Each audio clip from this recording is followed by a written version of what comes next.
NDA కూటమి మంత్రులు, ఎంపీలు, ఎమ్మెల్యేలు నేతలతో సీఎం చంద్రబాబు టెలికాన్ఫరెన్స్. నేతలకు గ్రాడ్యుయేట్ ఎమ్మెల్సీ ఎన్నికలపై నేతలకు దిశానిర్దేశం.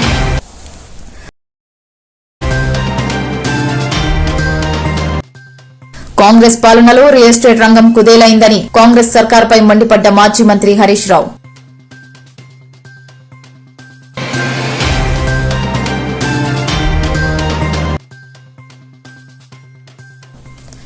పశ్చిమ గోదావరి జిల్లా పెనుగొండలో సీఎం చంద్రబాబు పర్యటన. కన్యకా పరమేశ్వరి అమ్మవారికి పట్టు వస్త్రాలు సమర్పించిన ఏపీ సీఎం చంద్రబాబు.